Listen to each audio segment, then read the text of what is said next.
Selifikile igumgedlela nokukhetha inkosi enkulu ubhombela isitimela samampondo phakade. Amen.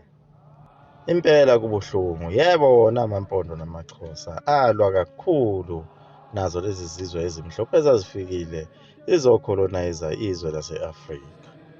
Kwaba kuhle impela lokho. Okwaba kubi yiko lokhu kwenzekayo ekugcineni lapho sebejikela khona abaprofethi ababethunywe uNkulunkulu kulo izwe lasemampondweni, bababulala ngokuthunywa yibo abantu abamhlophe. Namhlanje sebethunyiwe futhi ukuba bezoqeda ngalesizwe samaJuda, lesi phela okuyisona sizwe sakwaZulu esiphethwe inkosi uCetshwayo. Kanye nabo abantu bangaphesheya kothukela abangamaZulu okuyibona sebezehlukanisile noZulu. Abanye babevele bengamambuka, babaleka ngenxa yokugwana, bahamba bayohlala esilungwini, bangena ngaphansi kwabo ubukhosi baseBrithani, kanye namakhosi abo angena ngaphansi kwayo iBrithani. Esingabala khona amakhosi anjengayo inkosi yakwaNgubane, nenkosi yakwaCele, nenkosi yakaMthembu, nenkosi yakwaLithuli, nenkosi yakwaDlomo.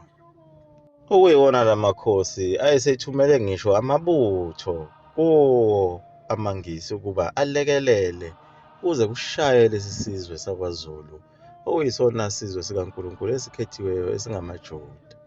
Ilapho phela kuzovela khona lobu bufakazi ukuthi lesi sizwe sikaNkulunkulu ngempela, ngoba phela kwakungebona kuphela abantu abamnyama ababehlangene nabo beBrithani ukuba kubulawe lesi sizwe sikwaZulu. Yebo, babekhona nabo abeSuthu benkosi uMotha Molefe ababegqishile nabo kuba kuyobulawa lesi sizwe sikaNkulunkulu. Impela begqishile, babephambana nowabona izintuthwane, bengena phela khona enkambini yabaNgisi bezozinikela laba abantu abamnyama ukuba sizimisela ukuthi sibulale uZulu.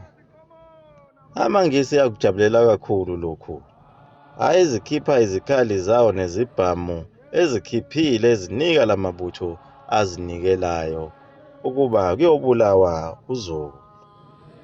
Kwaze kwaphela zona izibhamu, bonke bevumelana ngezwi elilodwa ukuthi sizombulala uCetshwayo ngoba unqaba ukungena ngaphansi kwamaNgisi, futhi ulizimu ngoba akafuni ukumukela inkolo efike nawo amaNgisi. Akafuni ukuyikhetha le nkosi, akazusinda-ke yena, bona bazosinda ngalo igama. Le mpi yayinkulu kakhulu ngoba kwakuyimpi yabo abahamba ngezinyawo emhlabeni, kodwa kuphinde kube yimpi yonkulunkulu. Impi phela yonkulunkulu wase-Europe nonkulunkulu wase-Afrika ongumvelinqangi uyayahuwe uShembe. Lona phela okade efikile laphaya entabamhlophe, osekhuluma lena kontabazwe. Kwenzeka konke nje lokhu impi igudla emngceleni wakhe.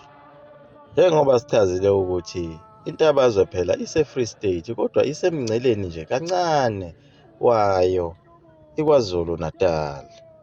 Kufana nokuthi le mpi yayilwa khona emva kwendlu lapho okufukanyelwe khona umsindisi. Nazo izibhamu lezi zazizwakala khona ngesikhathi impi isilwa yakhona esandlwana. uCetshwayo lena namabutho akhe babhizi nje bazihlabelelela izingoma zabo ezivusa usinga, kodwa yayingekho lethi inkosi isikelela i-Afrika ingoma yokuthunjwa leyo. Babehlabelela izingoma zabo zasempini ezivusa usinga ezikunika amandla, bethi ayibabulale inkonyane kaNdaba, yeka amandla ethu aphansi kwentaba. Besho bethi yandinda nomkhonto inyamazane, madoda sesiyihlabile.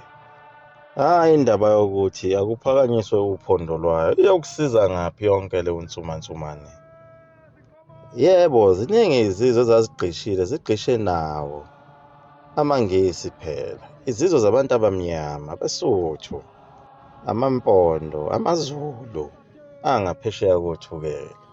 Njengoba sikuchazile ukuthi namanje umoya walabo bantu usekhona, ingako kuba khona ingxabano phakathi komuntu onganeno kothukela kwaZulu nongaphesheya kothukela eNatali, kuze kuyofika emampondweni. Njengoba namhlanje lezi zizwe lezi zinakho ukungaboni ngasolinye. Phela lezi zizwe yizo lezi ezibizwa ngokuthiwa amadube esandlwana. Lokho kwakuthiwa ngamadube esandlwana kwakususela ekutheni idube linombala omhlophe nomnyama esikhumbeni esisodwa.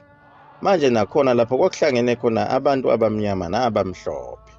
Kwase kuthiwa bangamadube esandlwana. Abantu abamnyama futhi bayilo mugqa osedubeni omnyama bese kuthi abelungu yilaba bawumugqa omhlophe esikhumbeni sedube.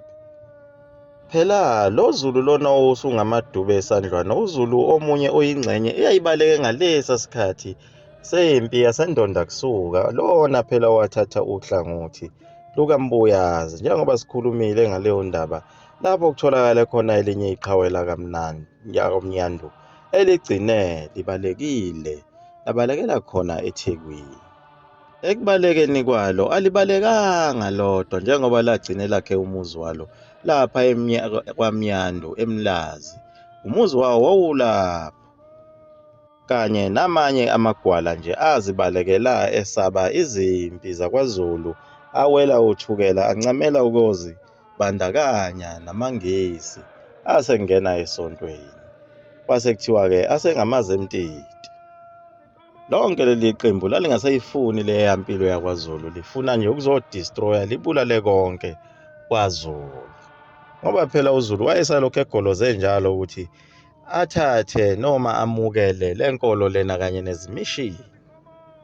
Ngoba phela uma wayimukela le mishini lena udedela umhlaba musumukela iBhayibheli. Kuyilapho ozolahlekelwa wonke umnotho nekusasa lezizukulwane zakho. Kodwa wena kuthiwa uzobusa ezulwini. Kuthiwa buka phezulu emafini uyeke umnotho ukuze adle umlungu.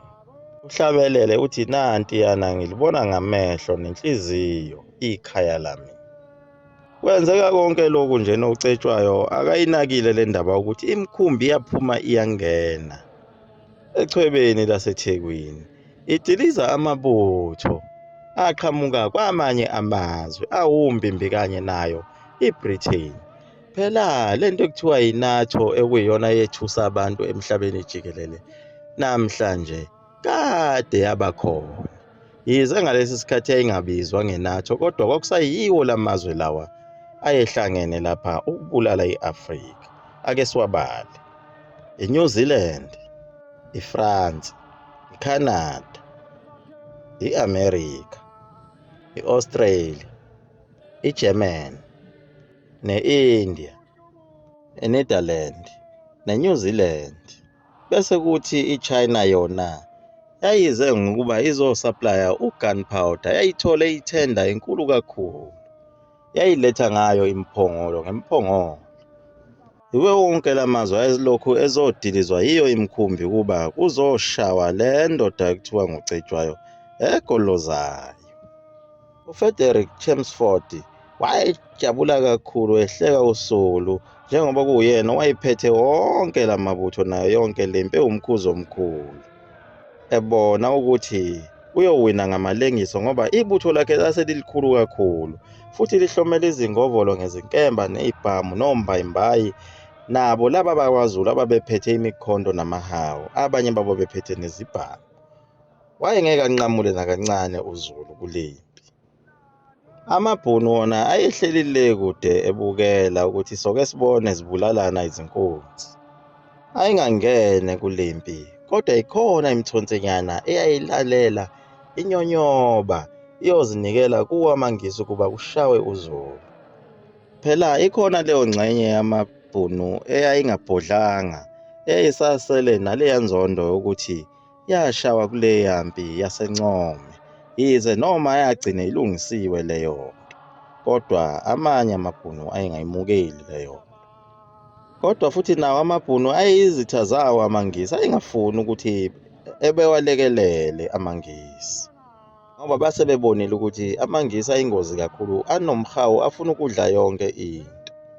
Abona ukuthi ngokulandelayo njengoba behlasela uZulu kanje kuzoziwa kuwona amabhunu, kuzodliwa umhlaba wabo.